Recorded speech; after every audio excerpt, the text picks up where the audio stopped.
สวัสดีครับคลิปนี้มาชมขั้นตอนการสร้างเว็บเซิร์ฟเวอร์บน Mac mini M4 นะครับเผื่อท่านใดที่กำลังจะซื้อ Mac mini M4 หรือ M4 มาใช้งานก็สามารถทำแบบผมได้ผมติดตั้ง AI Agent โดยใช้ OpenClaw นะครับแล้วก็ให้บอททำงานโดยการสั่งผ่าน Telegram ก็จะได้ออกมาลักษณะแบบนี้นะครับผมมี AI บอทชื่อน้องกุ้ง แล้วก็มีน้องแม็กนะครับน้องแม็กเนี่ยผมให้ลักษณะงานเป็นเทคนิคค่อนข้างเยอะนะครับแล้วก็พวกเขียนโปรแกรมพวกทำงานติดตั้งอะไรต่างๆแล้วก็สร้าง Workflow N8N ด้วยนะครับส่วนน้องกุ้งเนี่ยจะเป็นลักษณะหาข้อมูลรวบรวมข้อมูลมากกว่าแล้วแต่ละลักษณะงานเลยนะครับก็ลองใช้ดูตามชอบนะครับผมก็จะสั่งงานแยกประเภทกันตอนนี้ในระบบเนี่ยมี N8N มี OpenClaw อยู่นะครับตัวนี้เป็นเว็บภายนอกนะส่วนภายในเนี่ยก็คือจะอยู่ใน Mac นะครับตัวนี้เป็นเว็บ Local ผมก็จะมี OpenClaw ที่เป็นหน้าเว็บคอนโซลนะครับตรงนี้ก็สามารถสั่งงานควบคุม OpenClaw ได้ผ่านหน้าเว็บแล้วก็มี N8N ซึ่งเป็น Workflow ทำงานได้มีการตั้งค่าไปแล้วนะครับตัวนี้ผมก็ให้บอทติดตั้งให้แล้วก็ตั้งค่า Flow สร้าง Flow ให้นะครับเดี๋ยวเรามาดูกันอีกทีส่วนอื่นๆก็เป็นการใช้งานผ่านคลาวด์บ้างเล็กน้อยนะครับเพิ่งเริ่มใช้งานนะครับ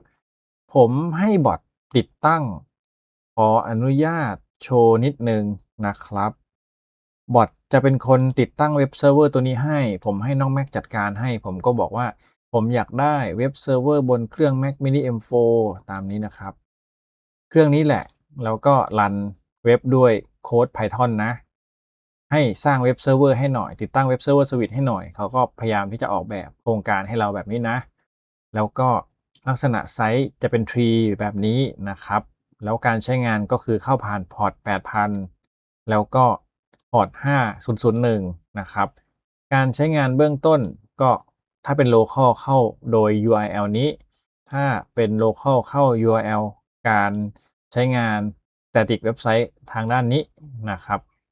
แล้วก็ส่วนที่เป็น LAN การใช้งานผ่าน Local Area Network IP วงเดียวกันเนี่ยผ่านเครื่อง PC ก็ได้สามารถเข้าผ่าน2 URL นี้นะครับเขาก็จะอธิบายนิดนึงว่าใช้งานแบบนี้สรุปแบบนี้เขาก็ถามเราว่าอยากให้รันเซตอัปเลยไหมนะครับผมก็ตอบว่าโอเคตกลงติดตั้งเว็บเซิร์ฟเวอร์ชุดนี้ได้เลยนะครับเขาก็ติดตั้งให้ สักพักหนึ่งเขาก็กลับมาว่าโอเคติดตั้งให้แล้วนะผ่าน IP นี้นะครับเราสามารถเข้าได้โดย IP นี้ก็ Copy มาเลยนะครับคัดลอกมาแล้วก็มาเปิดเว็บเซิร์ฟเวอร์ตัวนี้เป็น IP สามารถเข้าจากเครื่องที่เป็น Windows ผมก็ได้นะก็จะเห็นแดชบอร์ดลักษณะนี้เป็นการเช็คสเปคของ Mac mini M4 นะครับ refresh ทุกๆ5วินาทีนะครับก็จะได้ออกมาเป็น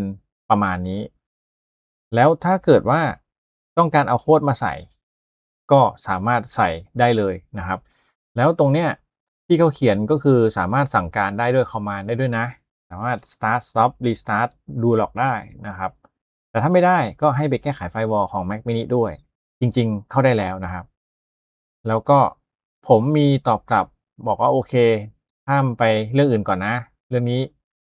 ขออนุญาตพักไว้ก่อนไปเรื่องอื่นก่อนก็แล้วกันผมก็มี การบอกเขาว่าเดี๋ยวผมจะคุยเรื่องใหม่นะครับเขาก็ขอโน้ตเอาไว้ประมาณนี้แล้วก็ถามเรื่องอื่นเขาก็จะมีบอกว่าตอนเนี้ยเราติดอยู่เรื่องที่1นะทดไว้ก่อนนะแล้วก็เว็บเซิร์ฟเวอร์รันอยู่ที่พอร์ตนี้กับพอร์ตนี้นะครับสามารถที่จะควบคุมได้เนี่ยเขาก็จะอธิบายนิดหนึ่งผมมีเว็บเซิร์ฟเวอร์ที่คุณสร้างขึ้นแล้วสามารถเอาแอปภาษาอะไรไปใช้ได้บ้างเขาอธิบายนะครับ บอกว่าเป็นเว็บ Python ก็ใช้งานโดย Python นะเขาอธิบายไว้หมดประมาณนี้เขาก็โน้ตเอาไว้ผมก็ข้ามไปถามเรื่องอื่นนะเรื่อง Mac mini อะไรไปนะครับแล้วเขาก็ทดเอาไว้คราวนี้เราเข้าได้แล้วในบางส่วนผมจะให้เขาเอาโคด Python ที่ผมมี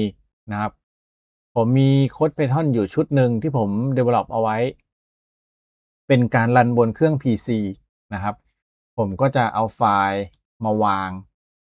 ผมก็จะใช้วิธีลากไปวางเลยนะครับก่อนอื่น zip ไฟล์ก่อนนะ zip folder ของ Python นะครับจากนั้นก็เอามาวางในแชทบอทของตัว Telegram เขาจะส่งไปเข้า Mac mini เองนะครับผมจะเอาไฟล์ตัวนี้ที่ผมสร้างเอาไว้แล้วเนี่ยมาดรอปไปนะครับแล้วก็เป็นการสแกนวิดีโออันนี้เสร็จแล้วใช้งานอยู่นะครับแล้วก็ส่งเข้าไป53 เคไบต์นะครับเป็นแค่โค้ดอย่างเดียวเขาก็ส่งไปให้น้องแม็กซึ่งเป็นอยู่ใน Open Core นะครับเขาก็จะอ่านไฟล์แป๊บหนึ่งตอนนี้เขากำลังรับไฟล์เข้าไปเขาก็พยายามสแกนข้างในนะครับปกติตัวบอทเนี่ยเขาจะสแกนหมดเลยนะครับแล้วเขาก็จะดูว่ามีอะไรให้ดูขอดูก่อนนะขอแยกไฟล์ในซิปนะครับซึ่งข้างในก็เป็นโฟลเดอร์ที่เก็บโค้ดเป็น Python โปรแกรมที่เอาไว้รันสแกน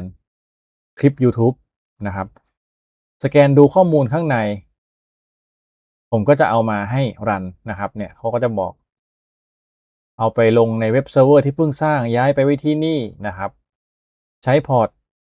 8002หรือเพิ่มในการจัดการจัดให้ทันทีเขาบอกว่าเขาทำให้ได้เลยนะ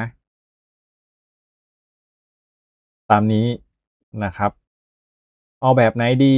ย้ายไปไว้ที่นี่ก็ได้นะครับใช้พอร์ต8002ก็ได้หมดเลยผมจะเอาแบบที่1นะครับเราก็ Copy แบบนี้เลยนะ Copy เลยวางครับ Paste แค่นี้ก็ Enter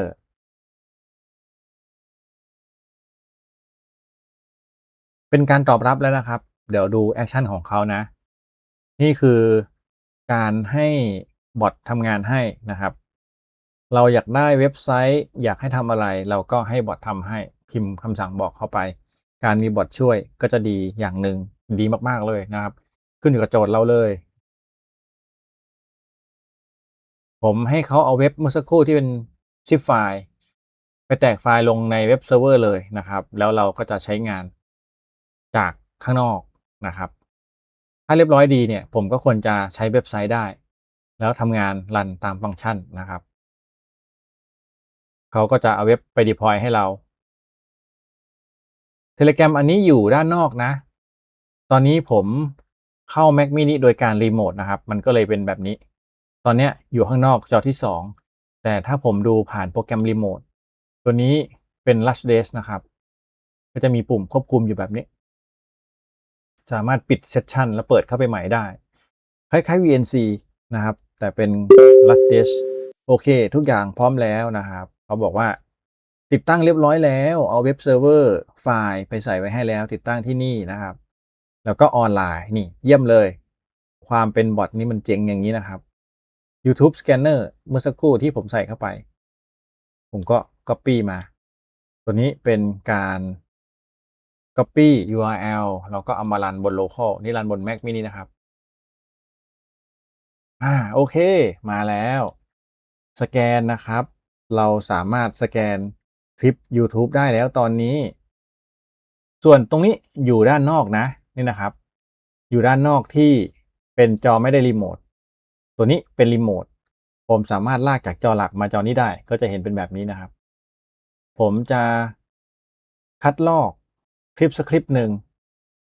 มาเพื่อที่จะให้เขาสแกนผมจะสแกนคลิปนี้ก็แล้วกันสวัสดีครับ คลิปนี้เอาสินค้าเกี่ยวกับอินเทอร์เน็ตมาแนะนำอีกหนึ่งอย่างนะครับ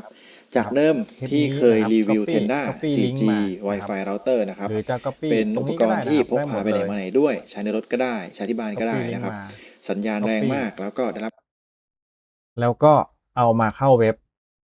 ผมขอโชว์แบบ local ก่อนนะครับตัวนี้เป็นลิงก์เมื่อสักครู่ที่ผมวางลงไปแล้วก็เปิดเว็บไซต์ขึ้นมานะครับสแกนอยู่บน Mac mini M4 เราเอา URL ของวิดีโอมาวางนะครับเพสลงไปแล้วก็เริ่มสแกนเขาก็จะวิ่งออกเน็ตตัวนี้เป็นอยู่บน local ของ Mac mini M4 นะครับเขาก็จะวิ่งไปสแกนคลิปแล้วก็ตรวจสอบลิงก์ที่ผมวางไว้ในคลิปนะครับว่าพังหรือเปล่านะครับ ก็จะมีลิงก์พังอยู่1พังจริงไม่พังจริงก็อาจจะต้องลองดูนะครับบางทีมันก็แค่เก็ตข้อมูลไม่ได้นะครับกดลิงก์เข้าไปดูแล้วก็มีอันนี้ลิงก์พังนะครับแล้วก็อันนี้ลิงก์พังจริงๆพังบ้างไม่พังบ้างนิดหน่อยบางทีลอจิกมันก็พลาดนะครับแล้วก็กดได้อันนี้พังจริงนะครับก็เป็นแนวนี้ผมก็ให้บอทเขียนโค้ด Python เอาไว้เช็คนะครับอันนี้ก็เป็นไอเดียนะใช้บอททำงานให้นะครับเช่นเดียวกันลิงก์นี้ Copy ได้นะครับคุณก็สามารถเอาลิงก์นี้มาใช้งานนะครับมารันด้านนอกโดยที่ผมก็เปิดเว็บไซต์อยู่ด้านนอกตัวนี้เป็นด้านนอกนะก็วางแบบนี้แล้วก็กดไปเลยนะครับก็ได้เว็บไซต์ที่รันอยู่บน Mac Mini M4 แต่ว่าผมเปิดเบราว์เซอร์เครื่อง PC เขาก็วิ่งไปอ่านเว็บที่อยู่บน Mac Mini M4 มาโชว์นะครับ นี่ก็เป็นการสร้างเว็บ local นะในบ้านผมก็จะมีเว็บหน้าตาแบบนี้ไว้ใช้งานผมก็สามารถเอาโปรแกรมไป deploy ลงใช้งานอีกตามชอบเลยสั่งบอทเขียนให้หรือว่าใช้ตัว anti gravity ของ Google เขียนหรือใช้ Claude Code เขียนอะไรพวกนี้นะครับก็ได้เหมือนกันเราก็จะมีเว็บเซิร์ฟเวอร์บน local ใช้งานซึ่งถัดไปผมจะมีเรื่องของตัว Home Assistant มาติดตั้งด้วยนะผมเป็นคลิปถัดไปเดี๋ยวเรามาดูกัน แล้วก็จะแนะนำการติดตั้งใช้งาน N8N ด้วยโดยให้บอทเขียนให้นะครับคลิปนี้ก็มาประมาณนี้เป็นไอเดียก็แล้วกันนะครับอย่างตอนนี้ผมก็ให้บอทเอาไฟล์เว็บไปติดตั้งให้จริงๆเราสามารถสั่งเว็บชนิดอื่นก็ได้นะเพียบเลยนะครับอยู่ที่โจทย์ของคุณว่าคุณต้องการอะไรตอนนี้เราสามารถรันได้แล้วใช้งานได้แล้วนะครับ อยากสแกน playlist ไหนก็บอกได้เลยเขาจะสแกนให้ประมาณนี้เขาอาจจะทำงานเองก็ได้ลำดับถัดไปผมก็จะให้บอตสแกนตอนนี้ผมคลิกแล้วก็เช็คเองอยู่อาจจะค่อยๆปรับว่า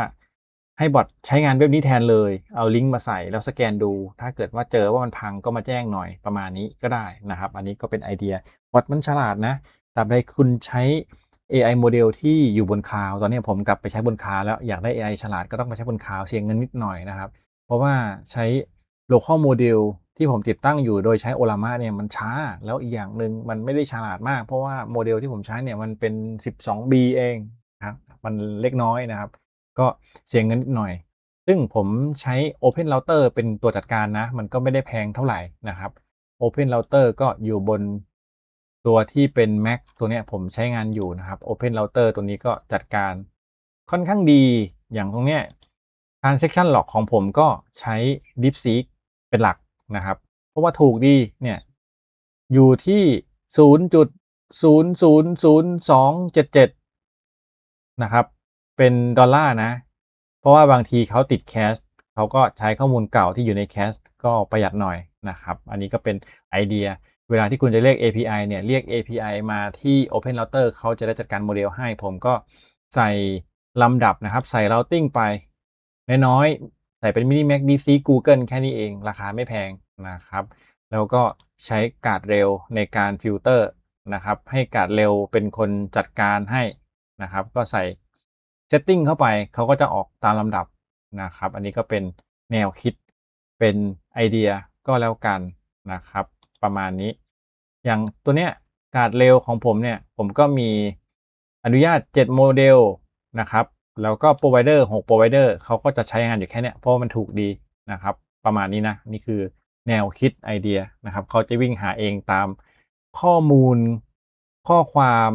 แล้วก็ตัวที่เป็น prompt ที่เราใส่เข้าไปเขาจะประเมิน prompt แล้วเขาก็จะวิ่งหาเอไอให้เหมาะสมนะครับอันนี้ก็ถือว่าช่วยประหยัดได้พอสมควรนะอย่างตอนเนี้ยผมก็มีตัวนี้ไว้แจ้งนะครับสามารถที่จะดูจาก local ได้ดูสถานะ CPU ของ Mac Mini M4 ดู RAM ดูดิสก์นะครับอันนี้ก็ refresh real time นะสามารถที่จะใช้งานจากข้างนอกได้นะครับเป็นไอเดียมีคำแนะนำมาประมาณนี้ครับอันนี้ก็เป็นไอเดียหนึ่งในจากทั้งหมดนะครับสามารถที่จะวางเพจแบบนี้นี่นะครับอันนี้ก็จากเครื่องผมเองที่เป็น PC Windows นะครับดูสถานะ Mac Mini M4 ได้ง่ายๆเลยตามนี้นะครับก็มาเพียงเท่านี้ถ้ามีคำถามคอมเมนต์ไว้เลยเดี๋ยวจะรีบมาตอบให้นะครับขอบคุณที่รับชมครับสวัสดีครับ